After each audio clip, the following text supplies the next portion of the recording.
Bonjour à tous. Je suis Alexis Collomb, responsable du département économie, finance, assurance, banque du Conservatoire national des arts et métiers et membre du conseil scientifique du Printemps de l'économie. Et en cette capacité, je suis ravi de pouvoir modérer aujourd'hui cette session sur la guerre cyber. Donc je pense qu'au nom du Printemps, je peux dire que au sein de cette thématique générale guerres et paix, il nous apparaissait essentiel d'avoir une session dédiée à cette nouvelle forme de guerre qu'est la guerre cyber. Alors, nous avons la chance aujourd'hui d'avoir deux hôtes de marque pour évoquer ce sujet. Tout d'abord, je commencerai à ma gauche avec Monsieur Emmanuel Germain, qui est directeur général adjoint de l'Agence nationale de la sécurité des systèmes d'information, l'ANSSI, et puis à votre droite, le colonel Philippe de Montenon, qui est adjoint au général commandant la cyberdéfense. Alors, Emmanuel Germain, je vais peut-être commencer par vous. Je pense que dans un premier temps, vous pourriez respectivement présenter vos institutions en quelques minutes.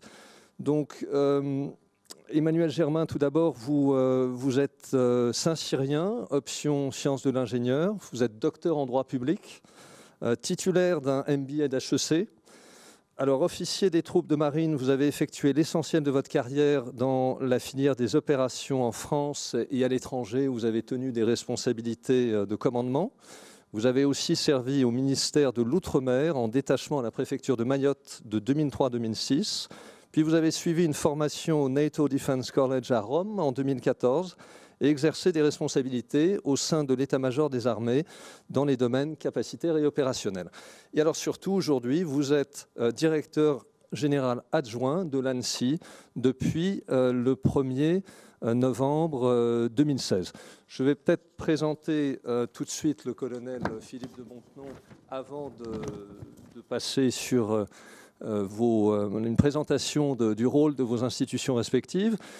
Alors, mon colonel, vous êtes entré à l'école spéciale militaire de Saint-Cyr en 1991. Vous êtes breveté de l'école de guerre américaine en 2006, du MBA d'HEC également et du cycle des hautes études européennes de l'ENA. Vous êtes un ancien auditeur de l'Institut des hautes études de la défense nationale, l'IHEDN, et du Centre des hautes études militaires. Vous avez passé l'essentiel de votre carrière dans les forces spéciales. Vous avez également servi en administration centrale et au cabinet du ministre de la Défense. À l'issue de votre temps de commandement du 13e régiment de dragons parachutistes de 2013 à 2015, vous avez été affecté à l'ambassade de France aux États-Unis comme adjoint de l'attaché de défense. Et depuis le 1er septembre 2019, vous êtes adjoint au général commandant la cyberdéfense, le général Tisser. Voilà, alors nous sommes très heureux de vous avoir aujourd'hui pour évoquer ce sujet de la guerre cyber. Emmanuel Germain, je vais donc commencer par vous. Est-ce que vous pourriez nous présenter en quelques minutes le rôle de l'ANSSI ? Merci beaucoup. Et bonjour à tous, bonjour à toutes. Alors l'ANSSI, c'est un service à compétence nationale qui est rattaché au niveau des services du Premier ministre, et très exactement au secrétariat général pour la défense et la sécurité nationale, et qui a pour vocation de promouvoir la sécurité numérique dans tous nos réseaux, essentiellement en France, en général, et en particulier dans nos infrastructures critiques, c'est-à-dire ce qu'on appelle les opérateurs d'importance vitale, qui sont des opérateurs, donc des entreprises essentiellement, dont la défaillance serait susceptible de porter atteinte au potentiel économique, aux populations, au potentiel de défense. Et puis les ministères aussi font partie et l'administration en général, les réseaux des ministères font partie des espaces dans lesquels on est chargé de promouvoir la sécurité du numérique.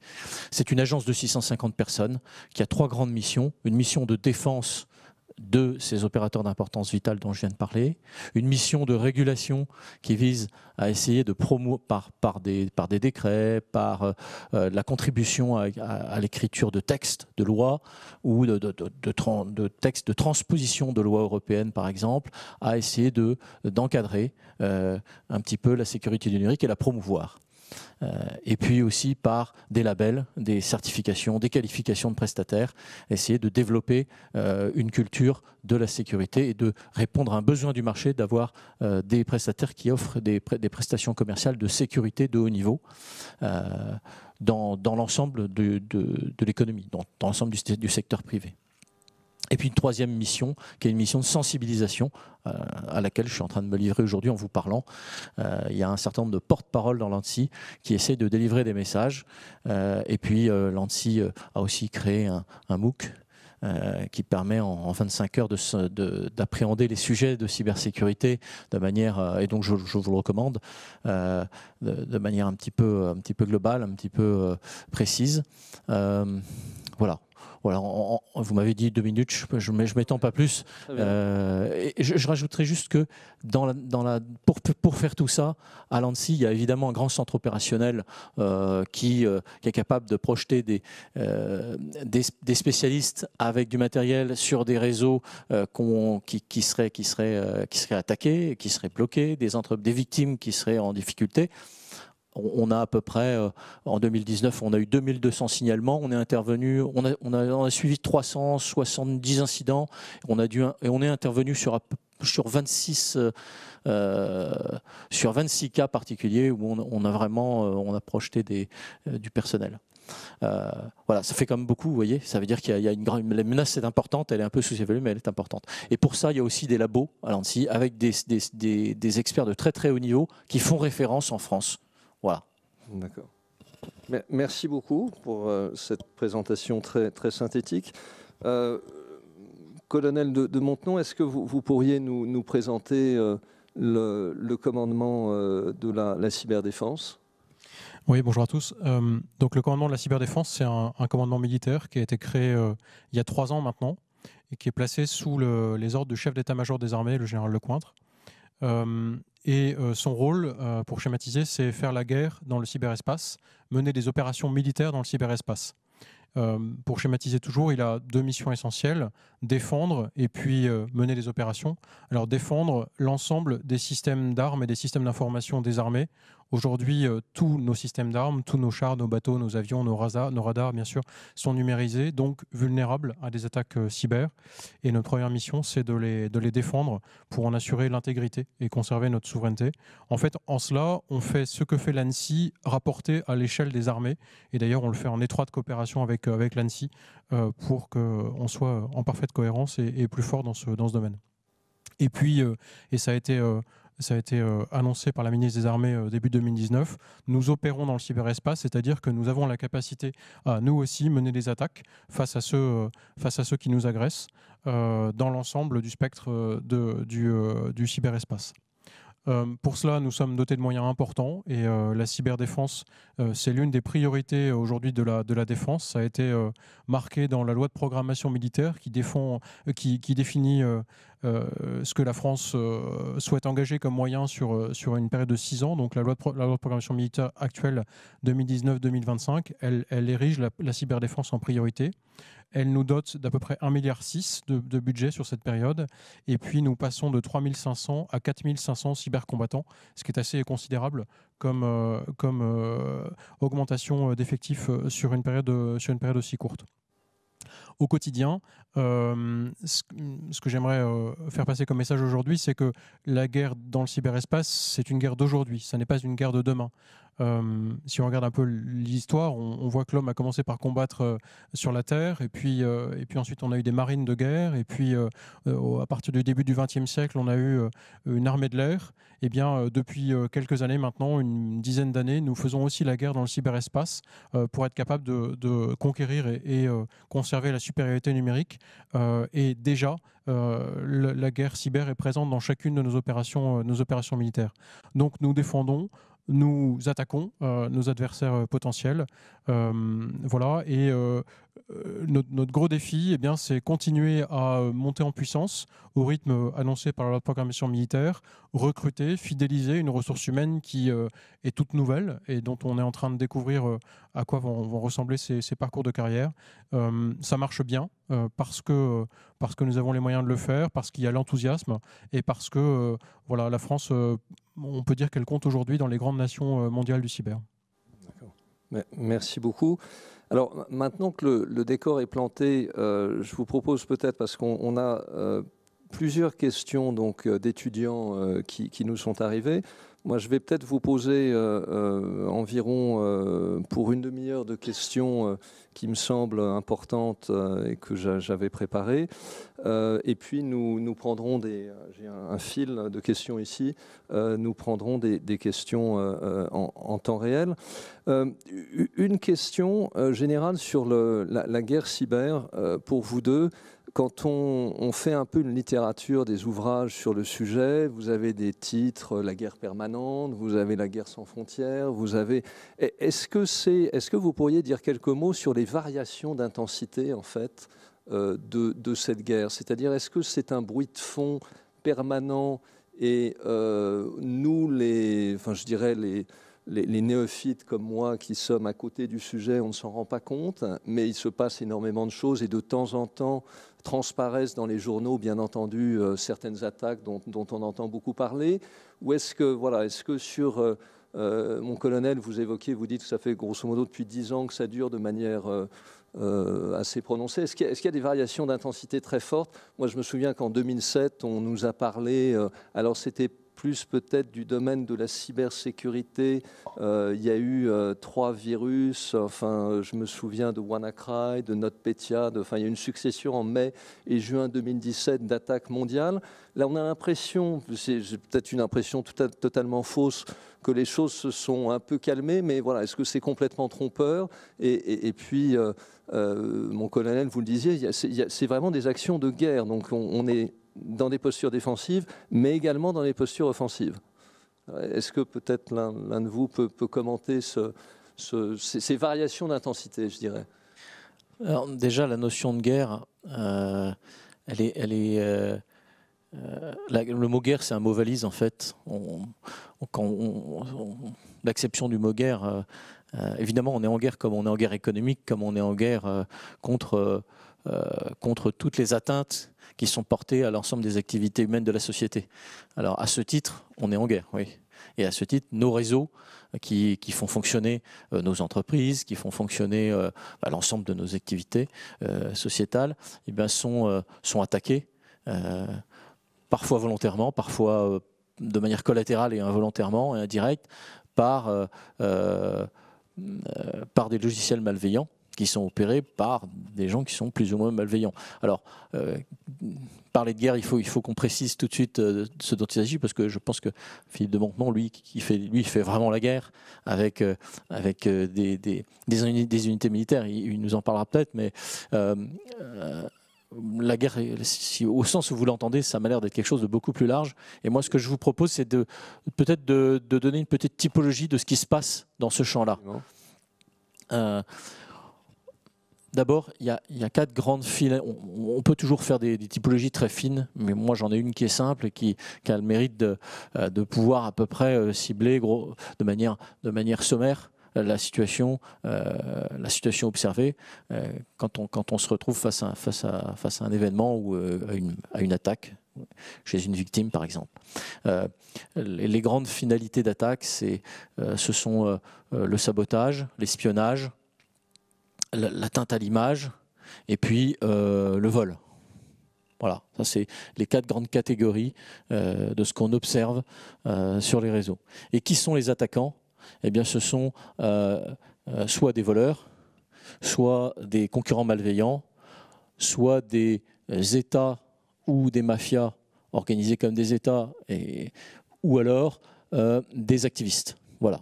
Et chacun de ces types d'attaquants peut conduire les 4 types d'attaques à 4 finalités différentes que j'ai citées. Un criminel peut chercher à faire de l'espionnage pour voler et puis revendre des données. Il peut aussi faire du sabotage, de même qu'un concurrent malveillant peut pratiquer toutes les formes d'attaque. Donc quand on croise ces deux typologies, on a 16 cas et on arrive à peu près, en général, à identifier la nature de l'attaque.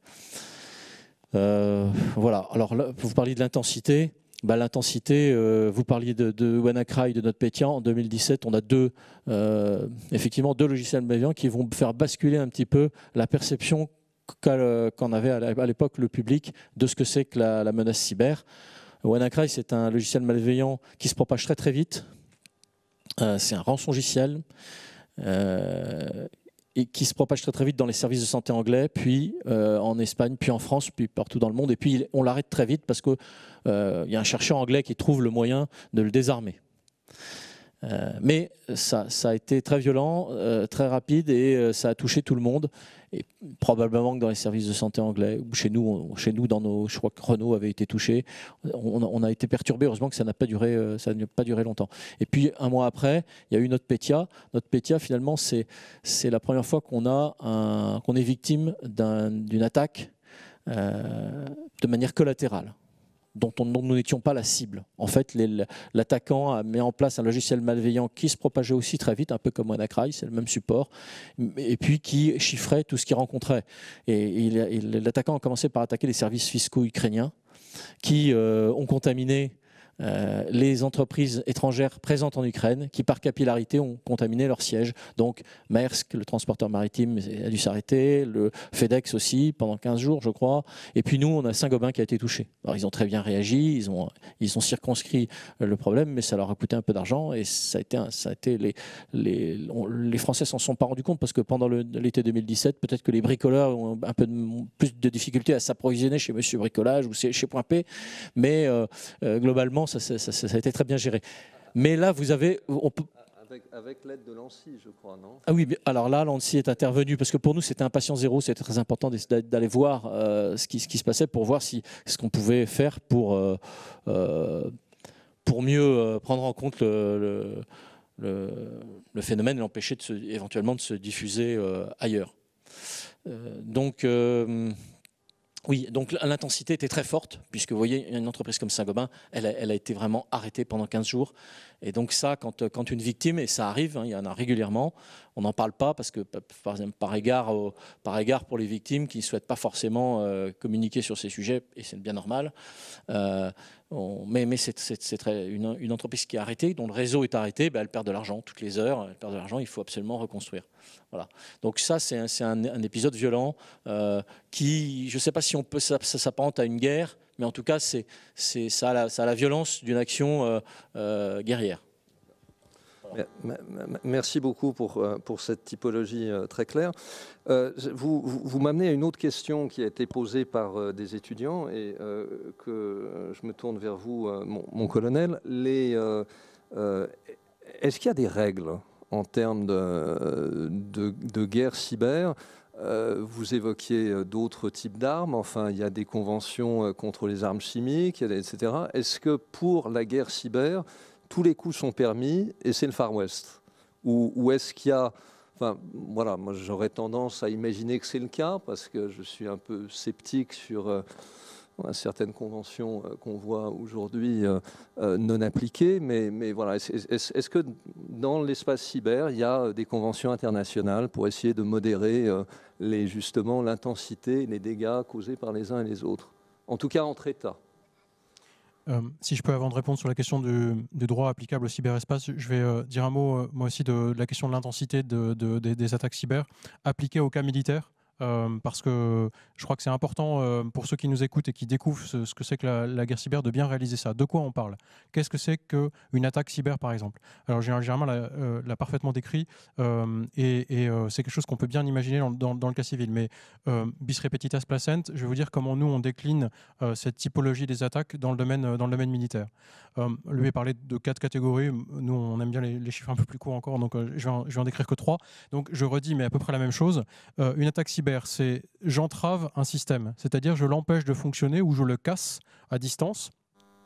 Dans le domaine militaire, pour vous donner un exemple qui est public, il y a 2 ans, le Pentagone a organisé un concours de hacking. Et en 24 heures, un groupe de hackers assez moyen a réussi à prendre le contrôle d'un avion de chasse. C'est-à-dire à être capable de lui donner l'ordre éventuellement de se crasher, à l'empêcher de décoller, à lui voler de la donnée, ou bien à modifier l'image radar que pouvait avoir le pilote. Et ça, vous pouvez l'appliquer avec votre imagination à n'importe quelle situation militaire de combat, parce que si on est capable de prendre le contrôle d'un char, d'un avion, d'un bateau, d'un radar, d'un système d'information ou de transmission, la guerre s'arrête avant de commencer. Voilà. Donc si on a la supériorité numérique, on a la supériorité tout court. Donc premier type d'attaque, l'entrave. Deuxième type, c'est le vol de données, la captation de données. Je rentre dans un système et je vais capter des fichiers, des emails, des flux d'informations éventuellement qu'on m'a empêché de trouver en source ouverte. Et troisième type d'attaque, c'est je modifie la perception qu'un décideur a de son environnement. Alors le décideur peut être un chef d'État, peut être un chef militaire, ça peut être aussi l'électeur de base. Et notre homologue américain, le commandement de la cyber américain, ne fait pas mystère du fait que la mission numéro 1 qui lui est confiée par l'État américain, c'est protéger les élections. Les Américains sont traumatisés par l'idée qu'ils ont pu se faire voler leur choix souverain de désigner leur président en 2016. Leurs services de renseignement ont pointé du doigt des attaques cyber menées au cours de l'année 2016. Quelquefois, c'était simplement une forme de cybercriminalité, c'est-à-dire une façon d'utiliser des failles dans les conditions générales d'utilisation de Facebook pour favoriser un camp plutôt que l'autre. C'est le fameux scandale Cambridge Analytica. Et bien ça, c'est bien sûr applicable aussi dans le domaine militaire. Donc vous voyez, je redis, entrave, captation de données ou modification des perceptions. Et bien sûr, il y a une intensité variable dans ce domaine-là et c'est important aussi de le mesurer. La presse fait état d'un certain nombre d'attaques qui ont eu une publicité importante. La légende urbaine dans le domaine des cyberattaques, c'est l'attaque Stuxnet.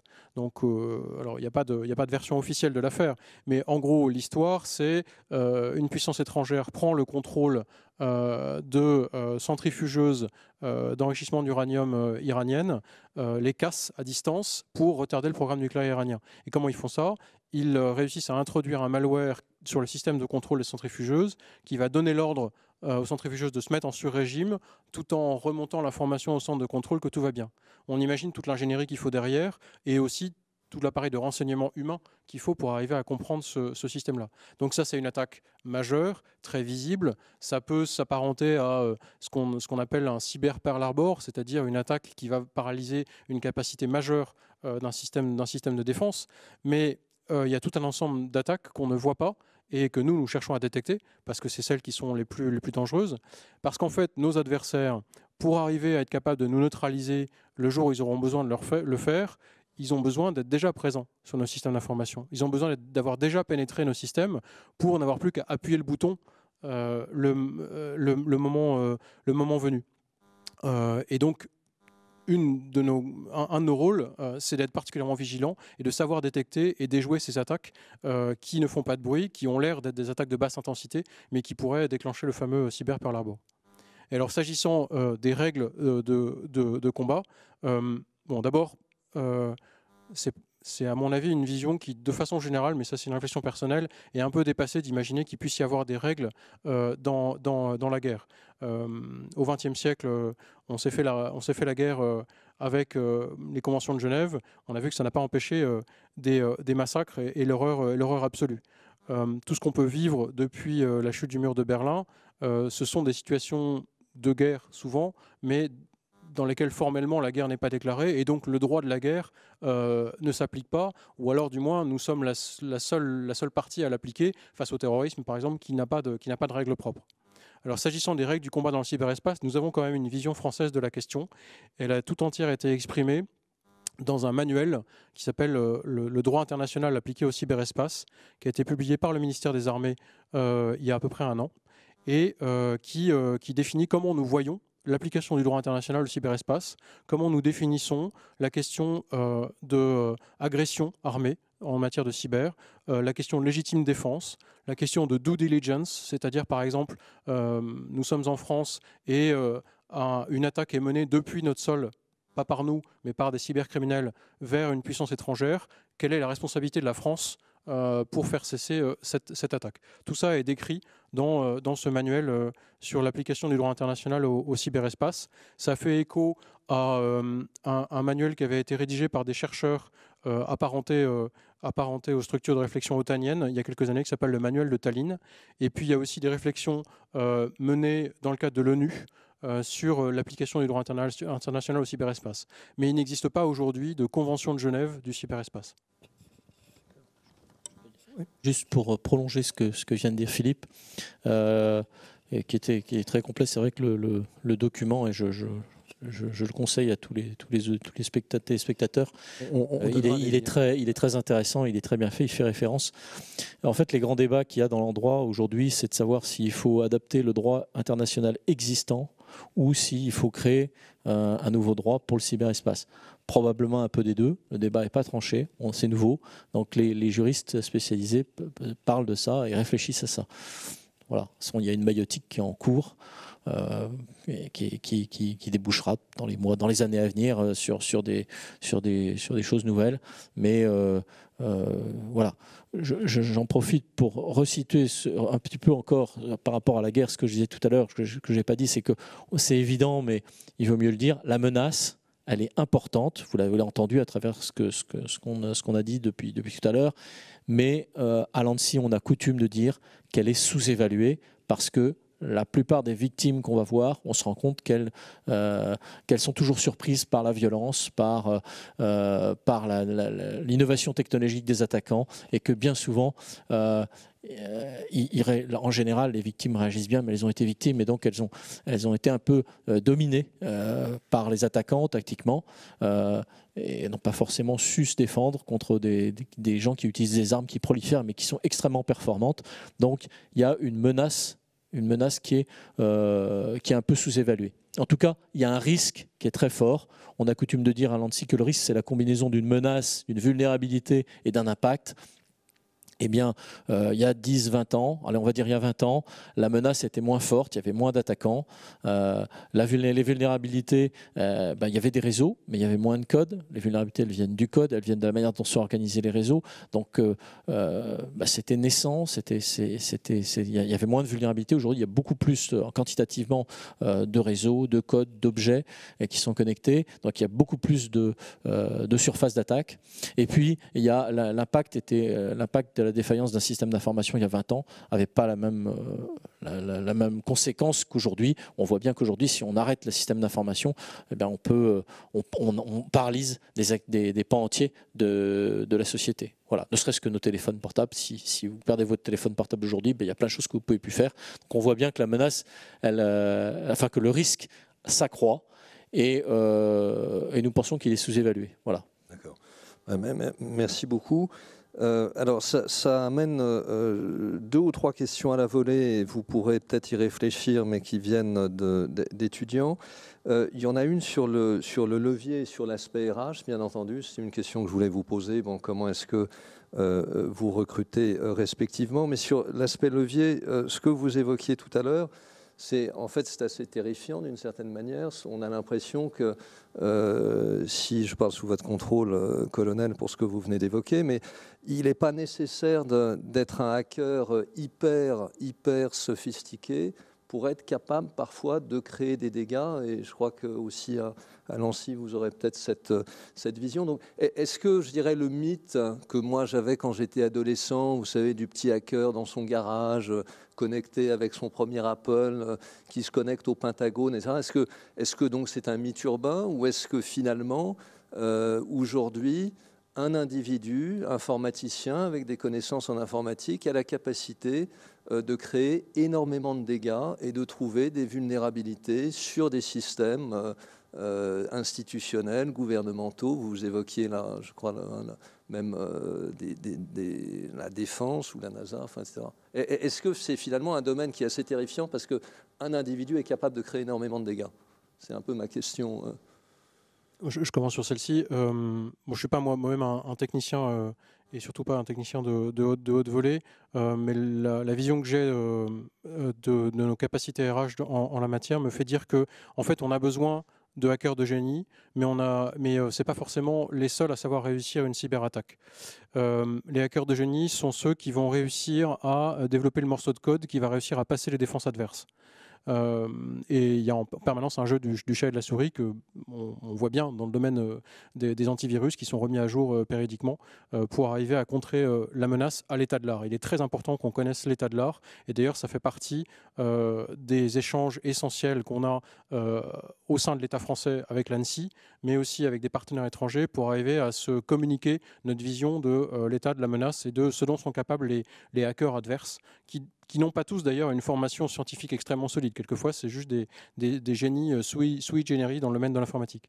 Mais l'état de numérisation de nos systèmes, et notamment notre exposition aux réseaux sociaux, fait qu'en matière de manipulation de la perception adverse, de manipulation de l'opinion publique, en fait, il n'y a pas besoin d'être un hacker de génie pour savoir très bien utiliser les réseaux sociaux et balancer une fake news qui va avoir un effet majeur. D'ailleurs, quand on essaie de faire ce genre de choses et quand nos adversaires essaient de faire ce genre de choses, eh bien, il y a au moins autant besoin de connaissances psychologiques, de connaissances de la culture locale pour savoir ce qui va passer comme manipulation d'informations crédibles dans ce domaine. Donc, pas que des hackers de génie, des gens qui comprennent l'impact de la numérisation de nos sociétés sur les cibles qu'on vise. Voilà. Merci beaucoup. Donc finalement, ça n'est pas juste un problème technologique, mais il y a beaucoup d'autres composantes. Une autre question que j'ai eue durant ces premières minutes, vous avez parlé d'élections. Vous avez parlé des élections américaines. J'ai entendu dire, enfin je crois que c'était dans les journaux, que les élections françaises aussi, on s'était posé quelques questions en 2017. J'ai une question, est-ce qu'on est mieux préparé pour 2022, en particulier en France, et puis pour l'élection qui arrive aux États-Unis? Est-ce qu'on peut dire que les systèmes, la démocratie est d'une certaine manière mieux protégée aujourd'hui aux États-Unis qu'elle n'était il y a 4 ans, et puis en France en 2022 par rapport à 2017, mais j'ai eu l'impression, je parle sous votre contrôle, Emmanuel Germain, qu'en France l'impact a été, enfin c'est plus des rumeurs que j'ai lues dans les journaux et je n'ai aucune information sûre là-dessus. Je voudrais dire une chose sur juste la question précédente qui me paraît importante, c'est que aujourd'hui, si on se connecte à Internet, si on prend un certain nombre de dispositions qui sont faciles à prendre, on peut être anonyme.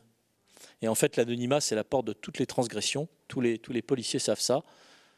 Vous savez, c'est le mythe de Gigès. C'est une expérience de pensée de Platon qui raconte l'histoire d'un berger qui peut se rendre invisible et qui se trouve confronté, enfin c'est une des leçons de cette expérience de pensée, il y en a d'autres, il y en a plusieurs, mais en tout cas celle-là elle est intéressante pour ce qu'on est en train de dire. En fait le berger il est confronté, parce qu'il est invisible, il est confronté à la situation de choisir entre ses propres intérêts et la morale. Et finalement il finit par suivre ses propres intérêts. Et donc quand on est dans l'anonymat, en tout cas une part non négligeable des gens qui se retrouvent dans l'anonymat finissent par suivre leurs propres intérêts et perdre de vue et s'éloigner de la morale. Et donc, c'est pour ça que c'est la porte de toutes les transgressions. Et tant qu'on n'aura pas résolu techniquement ce problème-là, ça sera difficile de réguler et d'ordonner le cyberespace, en tout cas de supprimer la délinquance et les atteintes qu'on voit. Parce qu'aujourd'hui, technologiquement, on ne sait pas remonter à l'origine d'une attaque, sauf si l'attaquant fait des erreurs, ce qui arrive. Voilà. Donc ça c'est la première chose. Et la deuxième chose, c'est donc si vous n'êtes pas un spécialiste et que vous voulez vous amuser à attaquer une institution, il faut quand même faire attention parce que ça laisse quand même des traces et on peut quand même se retrouver en prison. Donc je le conseillerais à personne. Voilà pour la question précédente. Bien sûr, je crois que c'est important à dire. Donc là vous évoquiez, je crois, de tout ce qui est de dark web, etc. Et le fait aussi que des gens peuvent effectivement on peut devenir anonyme sur le web assez rapidement.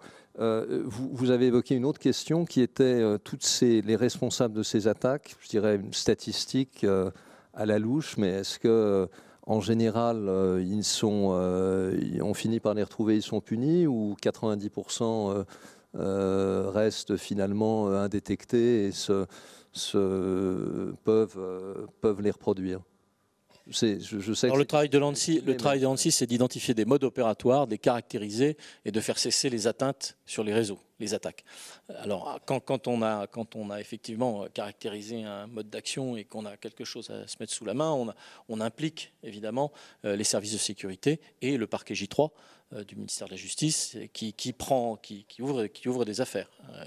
Alors, en revanche, est-ce qu'il y a beaucoup d'affaires qui ont débouché? Il y en a peu, mais il y en a quand même. D'accord. Voilà. Très bien. Merci beaucoup. En tout cas, je ne vais pas parler pour le ministère de la Justice, mais il y a un parquet qui est assez efficace, avec lequel on collabore presque tous les jours, de manière très intense. D'accord. Merci beaucoup. Alors, un autre sujet que vous avez évoqué, qui est fake news, où, alors moi j'ai quelque chose que je trouve à la fois très intéressant et terrifiant, c'est ce qu'on appelle, je crois, le deepfake. Alors on voit certaines séries, je vais parler peut-être sans même la nommer, par exemple le Bureau des légendes, où on voit on est capable finalement de cloner, on voit un tel qui est appelé par, finalement on pourrait... vous pouvez être appelé par vos proches, avoir l'impression que c'est l'un de vos proches, quelqu'un que vous connaissez très bien, et puis c'est une manipulation. Est-ce que c'est, je crois que techniquement c'est tout à fait, c'est faisable, et comment est-ce que, je dirais, on se protège de... vous évoquiez Platon, quand on fait penser à la vérité.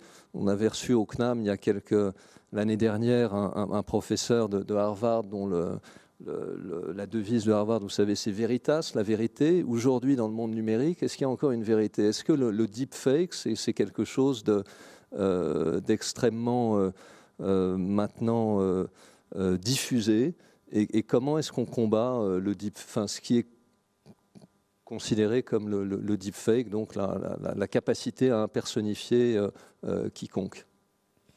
C'est une question pour le ComCyber, parce que l'ANSSI ne travaille pas sur ces sujets. Oui, et le ComCyber n'est pas le seul à réfléchir à la question en France, parce que la manipulation de l'information, c'est un sujet de préoccupation croissant. Je dirais malheureusement, dans ce domaine-là, les possibilités sont sans limite. Vous évoquiez la capacité à faire semblant, à répliquer un contenu audio ou un contenu vidéo en faisant dire à une personne quelque chose qu'elle n'a jamais dit pour la décrédibiliser, pour balancer des fausses informations. Donc cette technologie, elle existe déjà. Et bien sûr, on peut imaginer qu'elle peut avoir des répercussions sans limite. Imaginons dans le contexte Covid que nous connaissons, qu'un responsable public, qu'on manipule une vidéo dans laquelle un responsable public avouerait son impuissance à contrôler la situation et générerait comme ça le chaos dans la population, ça aurait des conséquences absolument terribles. Et c'est une technologie qui est déjà disponible aujourd'hui. Indépendamment de la technologie, il y a toutes les manipulations de l'information que j'évoquais tout à l'heure et qui en fait dépendent du niveau de crédibilité de la population, je dirais même du niveau de culture générale de la population, et de sa capacité à absorber des fake news. J'ai un de mes camarades qui est conseiller en communication et qui avouait sa perplexité face aux réseaux sociaux. Il disait, il y a une dizaine d'années, lorsqu'on a cherché à connaître l'opinion publique en France, il suffisait de lire le journal Le Parisien. Alors j'espère que je ne fais pas de publicité exagérée pour Le Parisien, mais enfin Le Parisien était un bon thermomètre de l'opinion publique, parce qu'il n'était pas trop marqué, il n'est toujours pas extrêmement marqué politiquement, et en gros, en lisant Le Parisien, on arrivait à peu près à connaître l'état de l'opinion publique. Eh bien aujourd'hui, les conseillers en communication sont relativement impuissants à définir ce que c'est que l'opinion publique et dans quel sens elle évolue, parce qu'en fait, il faut mesurer non plus ce qu'on écrit dans Le Parisien, mais quel est le hashtag qui sera viral au jour où on parle, et ce qui est vrai le matin pourra ne plus être vrai le soir.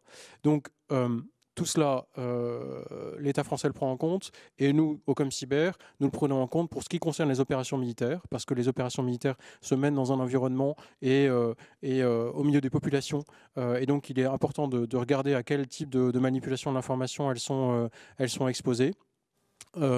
Donc nous essayons d'être capables de déjouer des manipulations d'information, et en fait nous avons un allié en cela. Ce sont à l'heure actuelle les propriétaires ou les dirigeants des réseaux sociaux parce qu'eux-mêmes n'ont aucun intérêt à ce que l'information qui circule sur leur réseau soit fake, à ce que des milliers de faux comptes ou des millions de faux comptes se multiplient. Et donc une grande partie aujourd'hui de la R&D de Facebook notamment vise à lutter contre les faux comptes. On se souvient après l'affaire Cambridge Analytica du mauvais quart d'heure que Mark Zuckerberg avait passé en audition au Sénat. Et en fait, il a pris l'engagement à ce moment-là de lutter contre les manipulations de l'information. Donc voilà, heureusement, l'état actuel des choses dans le privé et autour des dirigeants des réseaux sociaux fait que les États ne sont pas les seuls à lutter contre les fake news. D'accord, merci beaucoup. Alors, je voudrais maintenant qu'on évoque un peu la comparaison internationale entre ce dont nous disposons en France et puis d'autres nations. Alors, je parle sous votre contrôle. J'ai lu que les trois grandes puissances cyber, c'est États-Unis, Russie, Chine, et puis la France, l'Angleterre et Israël, je crois. Comment fait-on, alors question très naïve de ma part, comment fait-on pour rester compétitif face à ces trois géants que sont donc les États-Unis, la Chine et la Russie? Est-ce que c'est justement question de recrutement, question d'une agilité particulière? Est-ce que vous pourriez évoquer, nous dire quelques mots là-dessus? Donc premier point. Et puis, question aussi annexe, parce que c'est une question qui intéresse beaucoup, en particulier les étudiants. Comment est-ce que vous recrutez et quelles sont, je dirais, les filières de recrutement? Et si vous avez des jeunes, et le printemps de l'économie est très tourné vers les jeunes qui s'intéressent à ces questions et qui ont envie d'aller un jour travailler pour l'une ou l'autre de vos institutions, que doivent-ils faire? Que leur recommandez-vous? Voilà, mais d'abord, un peu comparaison internationale. Comment est-ce qu'on fait pour rester compétitif face aux grands? Et dont on fait partie, si j'ai bien compris, en termes cyber. Moi, je ne sais pas comparer les grandes nations qui sont réputées être performantes dans le cyber. Mais en revanche, ce que je peux vous dire, c'est que quand on fait de la cyberdéfense, quand on protège un réseau, et c'est probablement le cas aussi quand on l'attaque, mais ça, je laisserai Philippe nous en parler, parce que l'ANSSI, c'est vraiment le modèle défensif. On ne fait pas du tout d'attaque. On est un peu les pompiers. On va protéger les réseaux qui sont attaqués. Pour défendre un réseau dans un environnement complexe, ce qu'il faut, c'est avoir un ou deux génies. Il vaut mieux avoir quelqu'un qui est hyper efficient plutôt qu'avoir 10 ingénieurs un petit peu en dessous. Parce qu'ils n'y arriveront pas, ils ne trouveront pas la voie, ils ne trouveront pas la nature complexe de l'attaque, ils n'arriveront pas à désamorcer le phénomène en cours qu'on est chargé d'arrêter ou de contenir. Donc, un des facteurs clés de succès en cyber, ce n'est pas forcément la quantité. La quantité joue un rôle. Il faut avoir des moyens, il faut pouvoir investir, il faut avoir des organisations qui vont soutenir toutes ces démarches. Mais un des facteurs clés de succès, qui est incontournable, c'est d'avoir des gens très forts, de très grande qualité. Je ne sais pas combien il y en a en France. Quelques centaines. Il y en a au moins la moitié qui sont partis à l'étranger, aux États-Unis. Luc Julia, le grand spécialiste en intelligence artificielle, dit que partout où il est allé, il a rencontré des ingénieurs français. Il y en a beaucoup dans la Silicon Valley. Ceux qui restent en France, ils sont bien souvent dans des startups ou dans les services d'État qui sont dans le premier cercle cyber, c'est-à-dire le ComCyber, la Direction Générale de l'Armement, la DGSI, la DGSE et l'ANSSI. Voilà, c'est ces services-là. Et il y en a en particulier un certain nombre qui sont à la Direction Générale de l'Armement et à l'ANSSI. Voilà.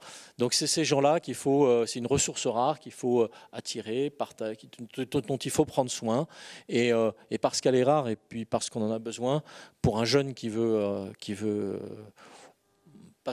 donner un peu de son temps à l'État, avoir un métier exaltant, faire des choses qu'il ne fera pas ailleurs, mais ça vaut le coup de se tourner vers ces institutions en fonction de ses aspirations, bien sûr. Alors, on ne fait pas la même chose à l'ANSSI ou au ComCyber, mais ça vaut le coup parce que c'est très intéressant et ça rend service. Voilà.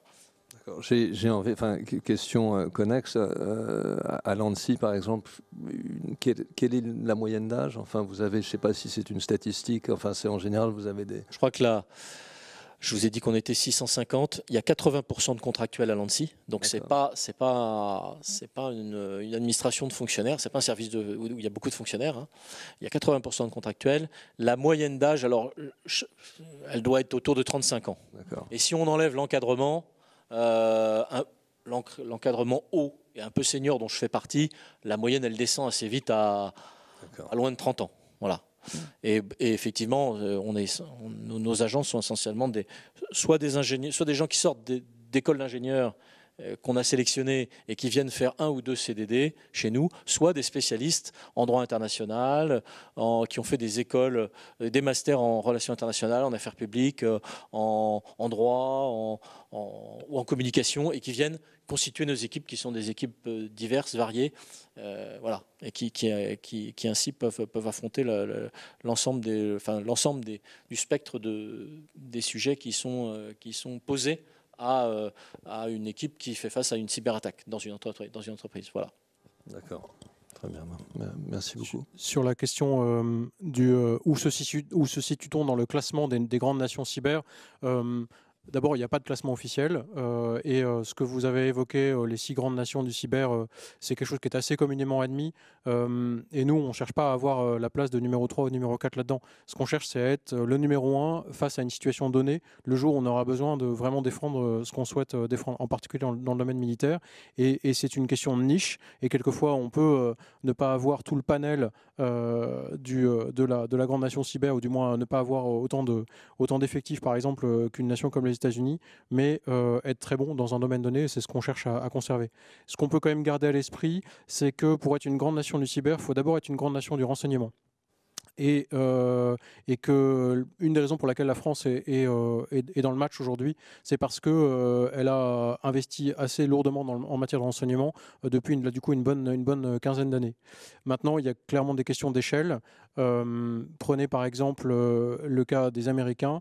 Le patron de Cyber Command américain est toujours patron de la National Security Agency, la NSA. La NSA, c'est 40 000 personnes. Un budget qui est secret, mais qu'on peut estimer être de l'ordre de plusieurs dizaines de milliards de dollars par an. Donc on voit qu'on est dans un facteur par rapport au cas français qui est facilement de l'ordre de 1 à 20. Quoi. Voilà. Pour autant, on peut être meilleur que les Américains dans certains domaines. Alors maintenant, la question de la ressource humaine, elle est très importante et une des raisons pour lesquelles on accepte de venir dans ce genre d'événement, c'est aussi pour lancer un message et dire que nous recrutons. Nous recrutons des talents de tous ordres. Donc, pour le cas particulier du ComCyber, nous sommes à peu près 3500 aujourd'hui, nous serons 4500 dans 5 ans, et nous recrutons des civils et des militaires. Nous avons besoin que certains de nos cybercombattants soient des militaires parce que nous avons besoin d'être capables de les déployer sur les théâtres d'opération et qu'à la tête du ComCyber, nous avons besoin d'officiers qui soient capables de planifier les opérations avec une forte culture militaire des opérations. Mais nous aurons aussi beaucoup de contractuels civils ou de fonctionnaires civils dans nos effectifs actuels et futurs. Pas que des informaticiens talentueux. J'ai évoqué tout à l'heure notre besoin d'avoir des psychologues, des géopoliticiens, des linguistes. Et chez nos officiers on aura besoin de gens qui ont simplement une expérience des opérations ou du renseignement. On voit bien que se posent des questions de capacité à être compétitif par rapport au monde privé, etc. Honnêtement, ça ne nous panique pas.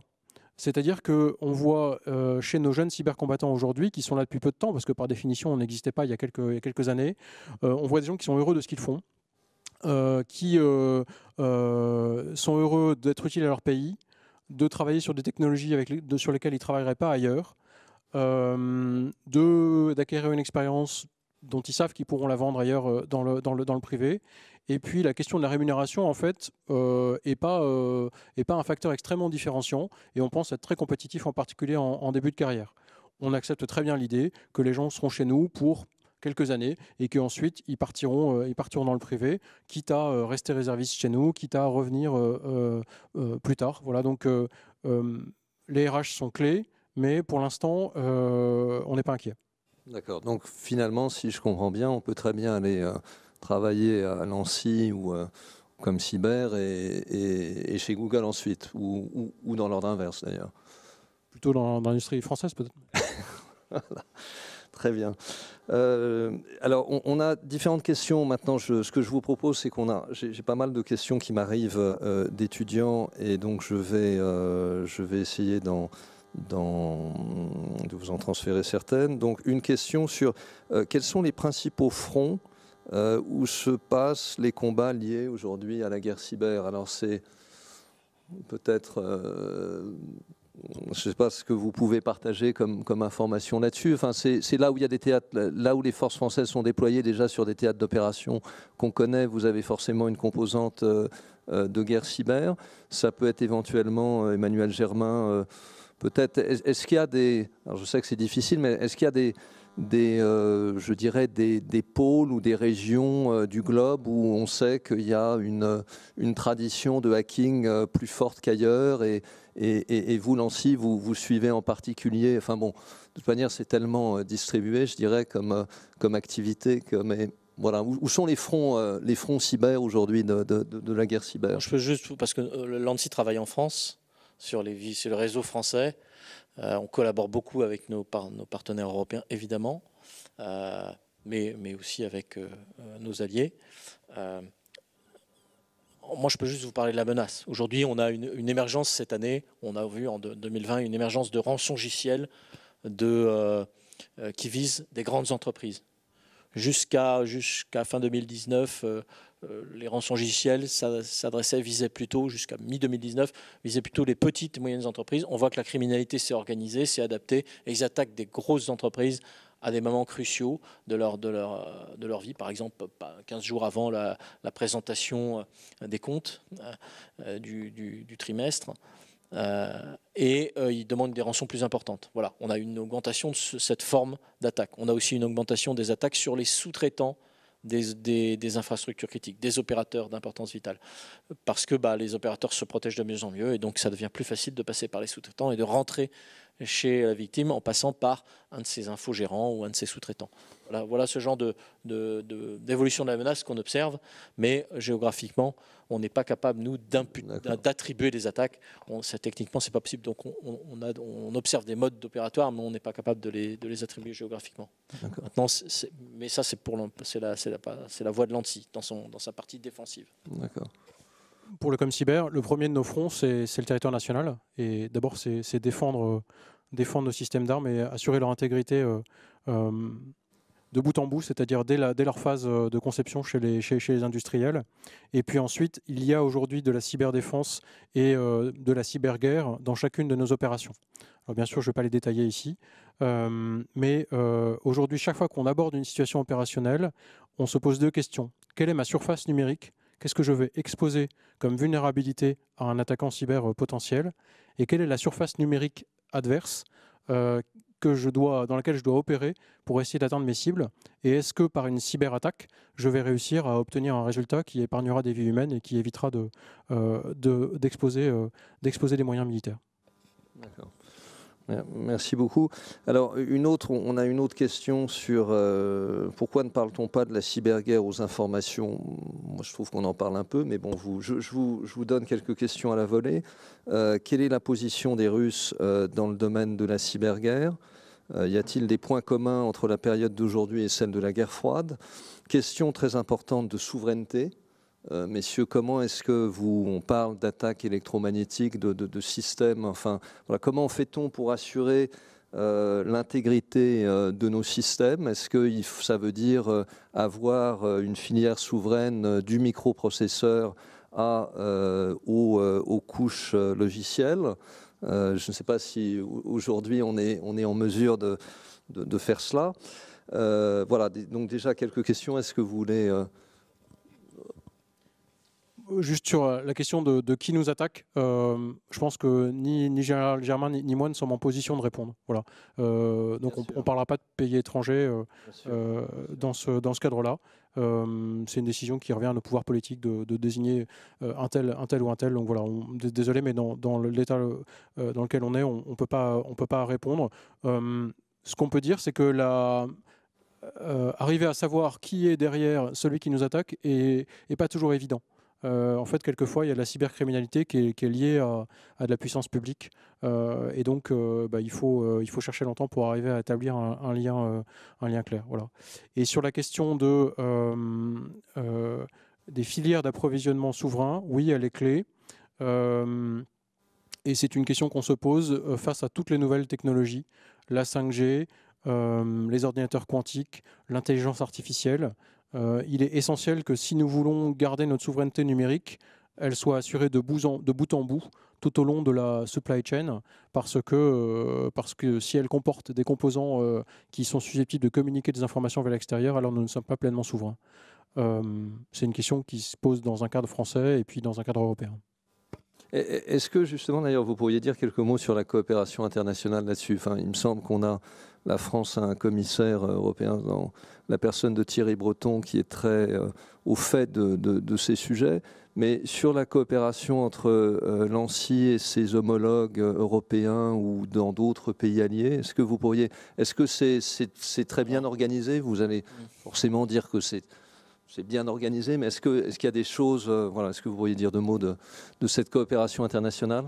Alors d'abord, c'est vrai que sur la souveraineté, avec le président de la République et puis le nouveau commissaire européen au marché intérieur, Thierry Breton, il y a eu un sursaut, une volonté politique très clairement affirmée de protéger le marché intérieur européen et de protéger l'émergence d'un marché du numérique qui comprend la cybersécurité, du marché du numérique au sens large en Europe, parce qu'on a des très bons ingénieurs, en particulier en France, on a de très bonnes écoles d'ingénieurs. On l'a dit tout à l'heure, il y a plein d'ingénieurs français aux États-Unis, par exemple. Il n'y a pas de raison, et on a un territoire comme relativement grand. On a plus d'habitants en Europe que les États-Unis, donc il n'y a pas de raison qu'on ne soit pas capable de créer nos propres infrastructures et avoir des offres commerciales qui soient européennes. Alors évidemment, c'est facile à dire, mais il y a des domaines sur lesquels on n'est pas encore souverain. On n'a pas d'offre. Il y a le service en cloud, par exemple, il n'y a pas d'offre européenne. Il y a des offres. Il n'y a pas d'offre aussi importante que celle de Google, par exemple, ou de Microsoft, tous les grands, les GAFA qu'on cite tout le temps. Mais ce n'est pas parce qu'il n'y en a pas qu'on ne peut pas affronter ce sujet et essayer de développer des offres commerciales qui vont répondre à des exigences du marché européen. Voilà, ça c'est la première chose. Donc ça c'est une volonté politique qui a été très clairement affirmée. Thierry Breton s'est beaucoup exprimé là-dessus. Au mois d'août, tous les lundis, dans des journaux économiques, il avait des chroniques qui expliquaient, c'est très bien décrit. On sent qu'il y a une volonté.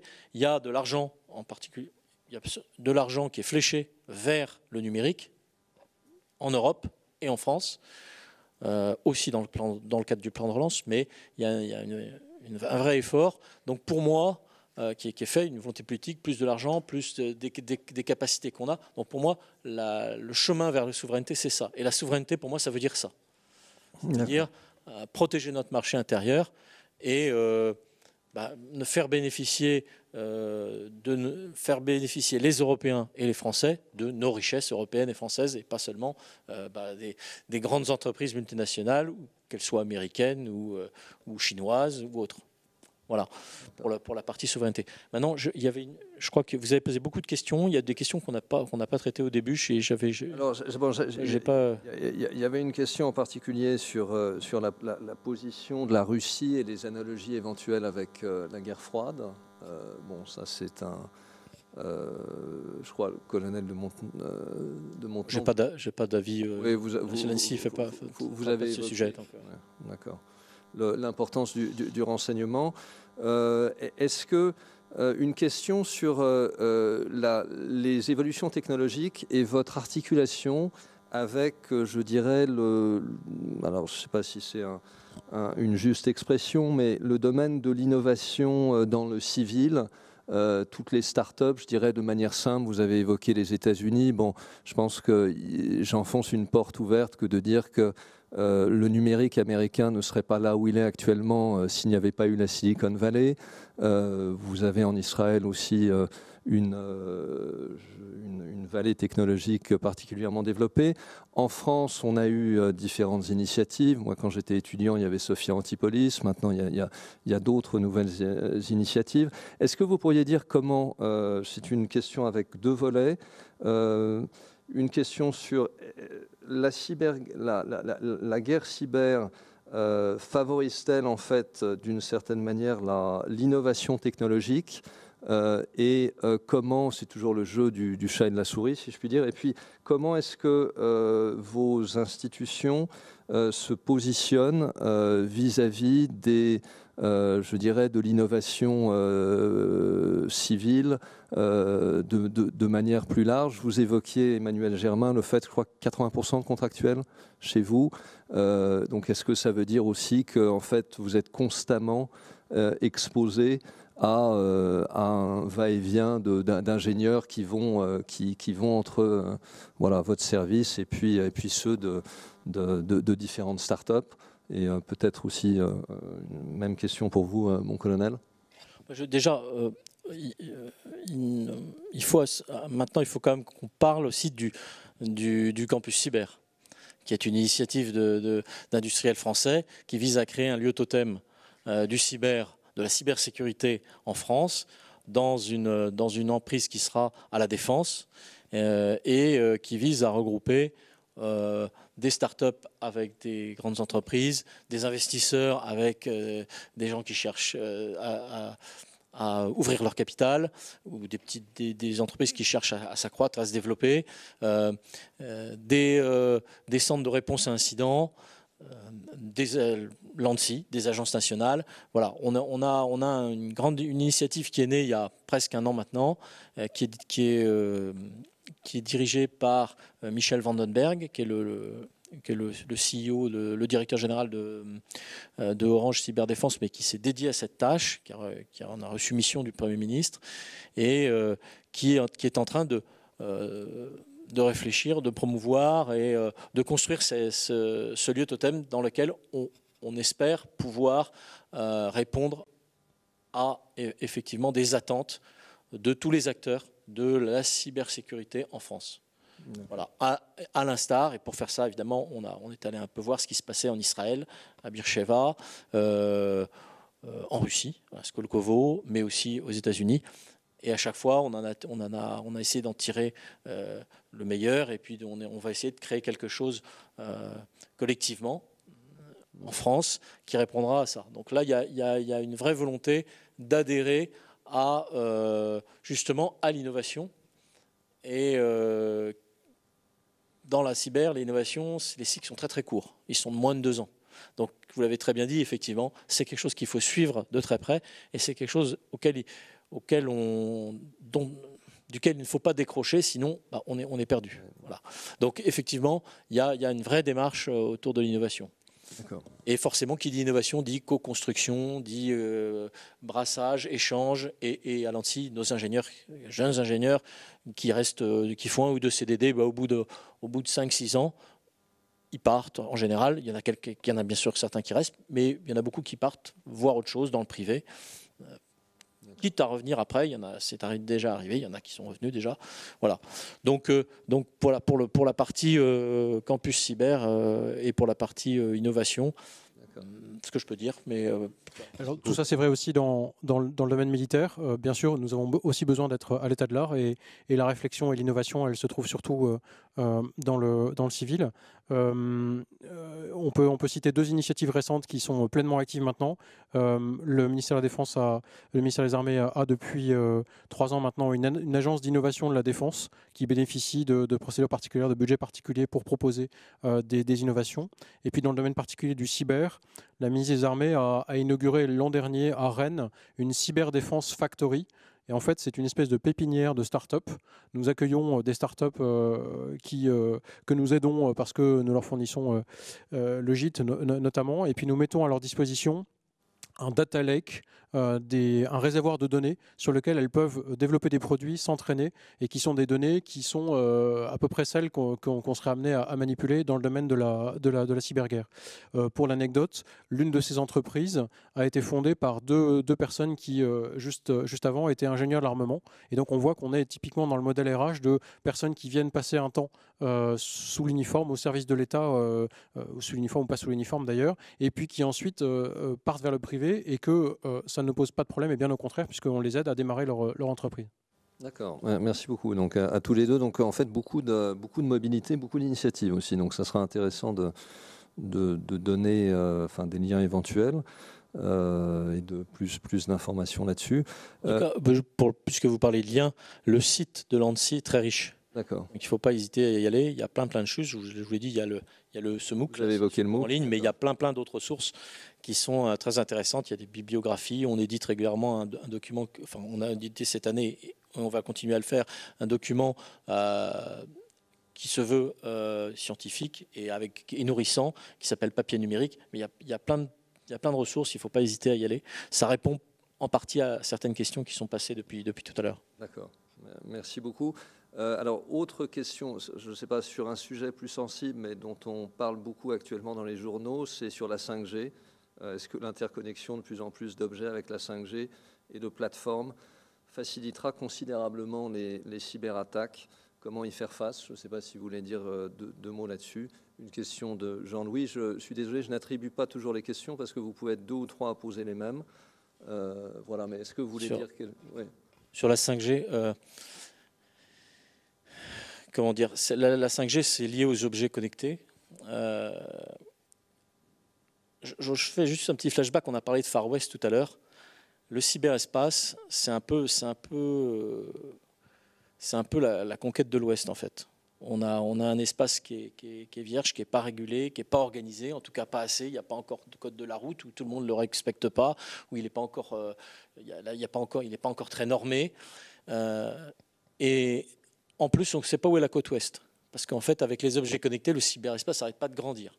Voilà. Donc, s'investir dans les métiers du cyberespace, c'est vraiment s'investir un peu comme un pionnier qui partira à la conquête de l'Ouest, avec des cycles d'innovation très courts, une demande du marché, de ce marché en expansion, qui est beaucoup plus forte que l'offre.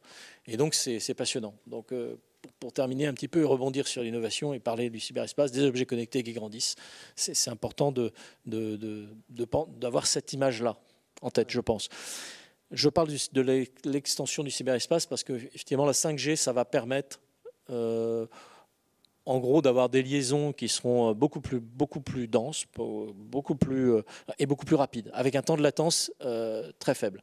Donc ça va permettre à plein d'objets connectés de fonctionner et d'être efficaces, là où aujourd'hui, il y a un peu de latence, il y a une fiabilité qui est moindre à cause de la bande passante.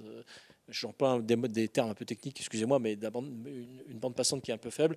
Donc aujourd'hui, tout ça va être réglé par l'émergence de la 5G. Il va y avoir une capacité des objets à communiquer entre eux qui sera beaucoup plus fiable. D'accord. Donc ça va contribuer encore au développement du cyberespace. Maintenant, la 5G, techniquement, c'est un nouveau système.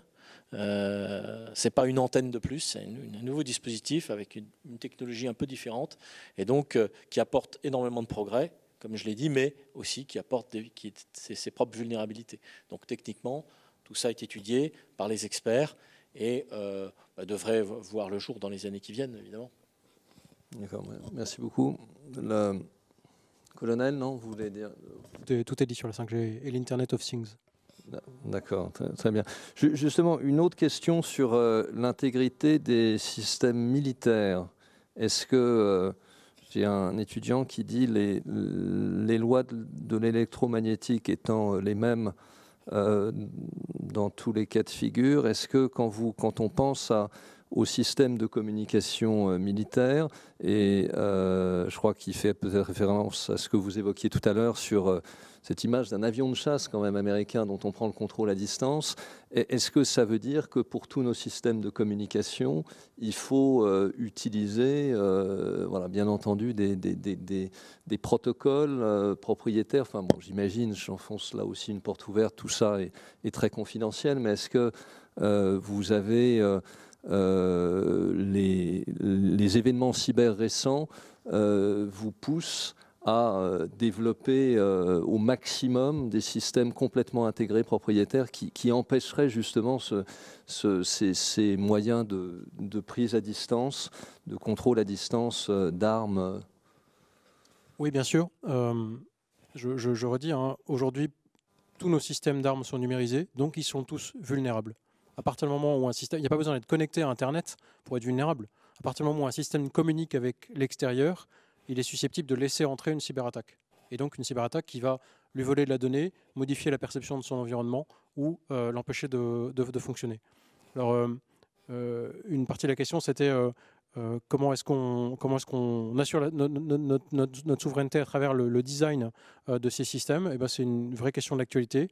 Nous remarquons que nous sommes vulnérables à toutes les étapes de la vie d'un système d'armes, depuis sa conception jusqu'à son retrait du service, à chaque moment où il est exposé à une intervention extérieure en particulier, où on va modifier son comportement, venir le maintenir et ainsi de suite. Et dans cet esprit, nous avons fait un pas en avant l'an dernier. Le ministère des Armées a signé une convention avec les 8 principaux industriels de défense français qui se sont engagés à assurer la cybersécurité de nos systèmes d'armes dès leur phase de conception, chez eux et chez leurs sous-traitants. Alors tout ça se met en place progressivement, mais l'engagement est là et ça a déjà porté des fruits. D'accord, merci beaucoup. Une question assez prosaïque, peut-être pour vous, Emmanuel Germain. Est-ce qu'on a un indicateur de niveau de danger cyber ou pas en France? Est-ce que l'ANSSI ou d'autres institutions peuvent venir, je ne sais pas, on est en situation d'alerte rouge ou comme... Alors nous, à l'ANSSI, on a notre propre cotation de niveau de risque et de niveau d'atteinte d'un système victime, mais ça, c'est un outil qui nous est propre. Il n'y a pas d'agence de notation. Aujourd'hui, il n'y a pas encore d'agence de notation qui donnerait une évaluation chiffrée avec des lettres ou des chiffres de la nature, du niveau de protection d'un réseau. Ça n'existe pas encore. Je crois qu'aujourd'hui, tout commence par une analyse de risque. Aujourd'hui, il faut que tous les propriétaires des réseaux, les responsables de réseau, fassent, si ce n'est pas déjà fait, fassent faire une analyse de risque avec des méthodes d'analyse de risque propres au numérique. L'ANSSI en a développé une qui s'appelle EBIOS Risk Manager, qui est disponible d'ailleurs, vous pouvez retrouver ça sur le site de l'ANSSI, qui est tout à fait adaptée à cette prise en main et à cette prise en compte du risque global sur un réseau. Et c'est quand on a fait son analyse de risque qu'on évalue les enjeux et qu'on est capable de dire ce qui compte ce qui compte dans son réseau ou ce qui compte moins. Ça dépend de ce qu'on fait, ça dépend si l'enjeu c'est la survie de l'entreprise ou si c'est le fonctionnement d'une partie annexe ou d'une fonction support. Donc tout commence par une analyse de risque. D'accord, très bien, merci beaucoup. Je vois que le temps tourne, je crois qu'on n'a plus que 3 ou 4 minutes. Est-ce que... oui, alors je vois ici, j'ai une question sur plutôt... je vais vous... On a déjà traité de ces questions-là. Est-ce que vous travaillez avec les services secrets? Je crois que vous avez évoqué tout à l'heure forcément des collaborations avec la DGSE et d'autres. L'ANSSI, c'est un modèle défensif qui est clairement séparé du modèle offensif. C'est volontairement fait. Ce n'est pas le cas dans tous les pays. Ce n'est pas le cas aux États-Unis, par exemple. Ce n'était pas le cas en Angleterre, enfin, au Royaume-Uni, mais c'est en train de le devenir. Nous, on est très contents de notre modèle défensif parce que du coup, on n'est pas à la fois le pompier et le gendarme. Nous, on est les pompiers, on vient rendre service et on est dans une posture de service. En revanche, évidemment, quand c'est nécessaire, eh bien, on porte les affaires qu'on constate, soit au ministère de l'Intérieur, ces affaires qui sont traitées par le parquet J3 après, ou au ministère de la Justice si elles sont judiciarisées, soit, évidemment, dans certains cas, on peut collaborer avec les services de renseignement, mais comme toutes les autres administrations de l'État. On n'est pas du tout un service de renseignement. On n'est pas en contact avec eux en permanence, etc. Voilà. Et de même que les services de renseignement, quand ils détectent une menace qui pourrait affecter un acteur français ou européen en général du numérique, eh bien, ils diffusent des alertes et ils préviennent les acteurs concernés ou les gens qui sont chargés de les protéger, dont l'ANSSI pour les opérateurs d'importance vitale. D'accord, merci beaucoup.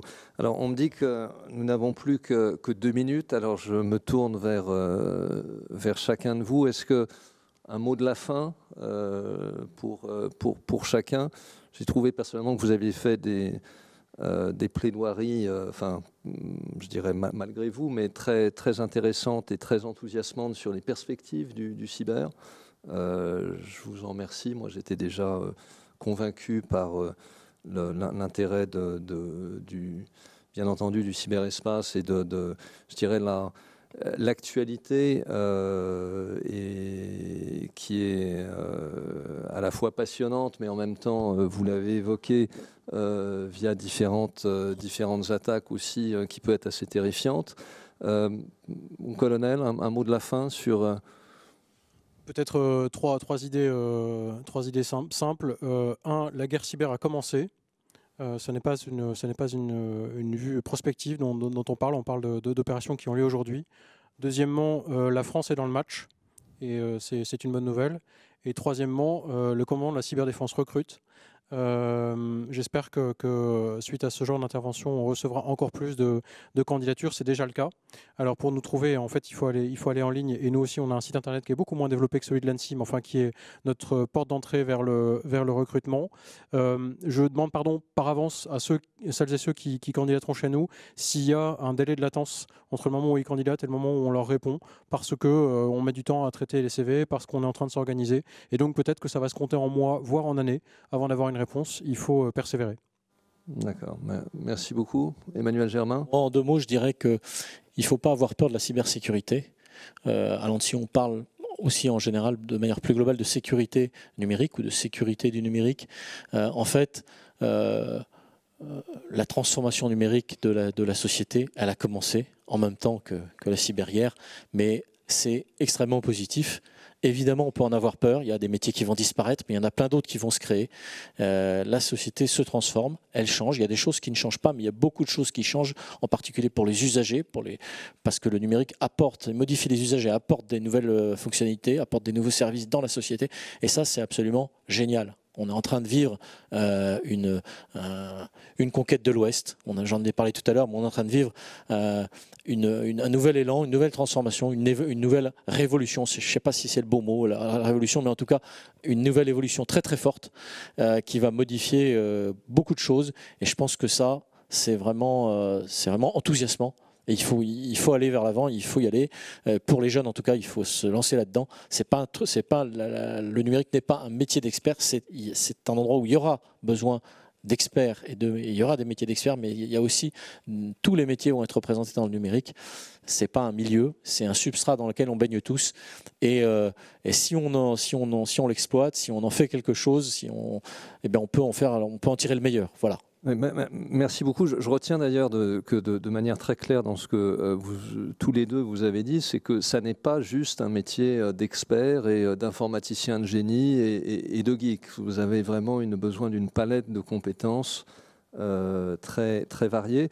Je tiens aussi à dire, on n'en a pas parlé, mais je crois que ça pourra faire l'objet d'une autre conférence, c'était le lien, bien entendu, avec l'impact économique de la guerre cyber et aussi des enjeux de cybersécurité. Ce n'était pas l'objet de cette conférence, mais bien entendu, je sais par exemple qu'on lit dans la presse que pour Saint-Gobain, l'impact de cette attaque, vous avez évoqué vous-même, l'impact économique profond était de l'ordre de 250 millions d'euros, etc. Donc sur le chiffre d'affaires. Sur le chiffre d'affaires, d'accord. Ça doit être 80 millions. D'accord, voilà. Okay. Qui a été dit dans la presse. Ce qu'on peut lire dans le journal. Donc forcément ici, le printemps de l'économie, on est toujours intéressé par in fine l'impact économique.